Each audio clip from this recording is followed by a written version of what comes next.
What's up, YouTube? This is Too Raw for TV. So, if you've been following my channel for the last couple of months, you know that I have been waiting patiently to see what Aaron Judge, the New York Yankees, is going to do this year. You know, will he win the Triple Crown? There's a distinct possibility he can do that, the way he's been swinging the bat lately. Will he hit 70? Well, there's 15 games to go. He has 60. He'll have to have an unbelievable stretch to do so, but it's possible but not likely. Will he finish with 65? That's a very distinct possibility. But at the end of the day, he's having a remarkable year. But one thing that I knew they were going to start doing this, and I'm seeing it more and more frequently. I knew that there were going to be people who hate the steroid era, and in particular, hate Barry Bonds. And in doing so, they're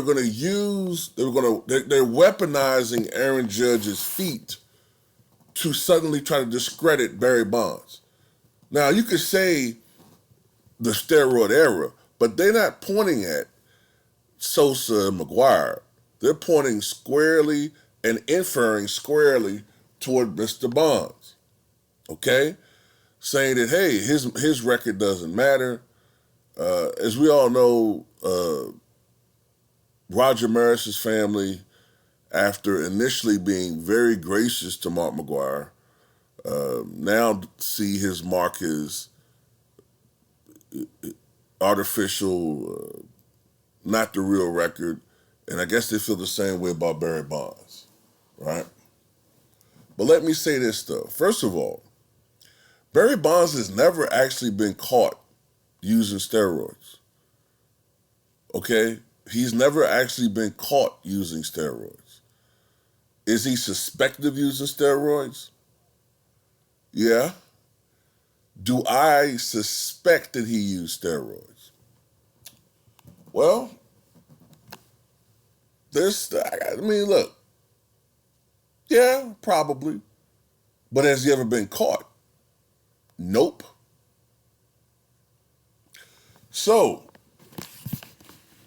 when you look at the fact that he's never actually been caught, and there were actually no rules, official rules, against using steroids when he was playing, no harm, no foul.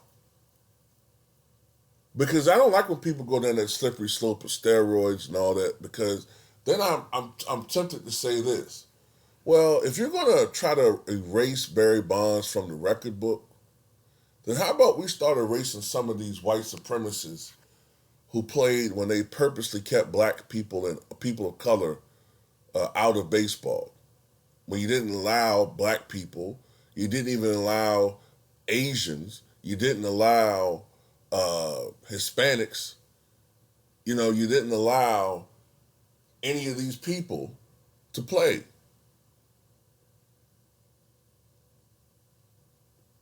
Hell, Ted Williams had to hide that he was Mexican American.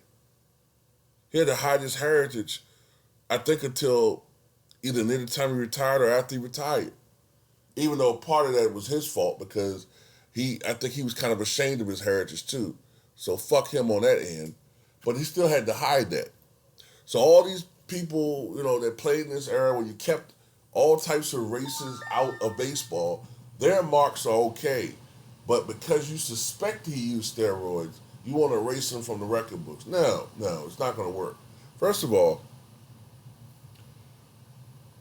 the thing I hate about this whole steroid debate thing is that you're insinuating that he was only good because he used steroids, which is bullshit. Let's say if he did. Let's just say for the sake of argument he did use steroids. Barry Bonds, what he did from 1986 to 1999 or 98, that in itself was a Hall of Fame career. The same thing goes for Roger Clemens. Even if you start suspecting he started using in the late 90s, what he did from 86 to 96 phenomenal. Hall of Fame baseball. To me, Clemens is the greatest pitcher of all time, period. 354 wins in the modern era. The modern era to win 354 games, over 4,000 strikeouts, two 20 strikeout performances. Barry Bonds, to me, is the greatest offensive player that the game has ever seen. And the only reason why he's not higher on the all-time list is because after he broke Hank Aaron's record, which Major League Baseball kept promoting day in and day out, showcasing his at-bats, using him for ratings, then all of a sudden, boom, when that was done, he got whiteballed, as the brother Townbiz would say, out of baseball. Because the speculation in 2008 was that he was going to join the New York Yankees.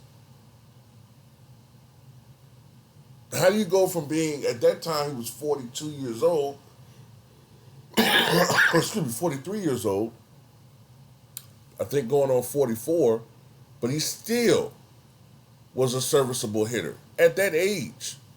Still, a guy that was going to get you in 300 at bats, a guy that was going to still get you a 260 average, 270 average, 30 home runs, 90 RBI, walked 150. Look, this is the thing that really gets me about Bonds.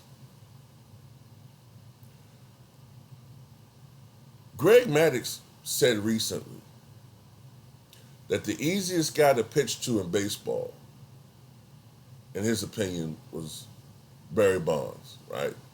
But he says that facetiously. He said the reason why he was the easiest guy to pitch to is because all you did was walk him. We're just going to walk him. We're not going to challenge him. We're going to walk him. This is the same guy who was walked 232 times in one season. This is a guy, and look, he was walked before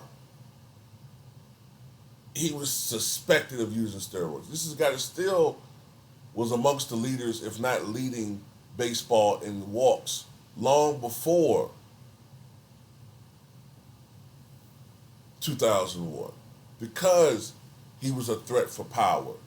He was becoming an increasing threat for average by the time he hit 30 years old. He was a threat as far as being on the base paths. He was a terror, and you did not want him on base. So teams just walked him. But in 2001, 2002, 2003, it was getting ridiculous. We all remember that game when the bases were loaded and the team decided to just walk him. The bases were loaded. They said, fuck this. The way this guy swings the bat, we don't even want to, we'll just rather give them a run rather than risking this guy hitting a grand slam. That's the respect that he had in baseball. If you watch the 2001 home run race and the 1998 home run race, and this is not to besmirch Mark McGwire, that's my guy. I love McGwire.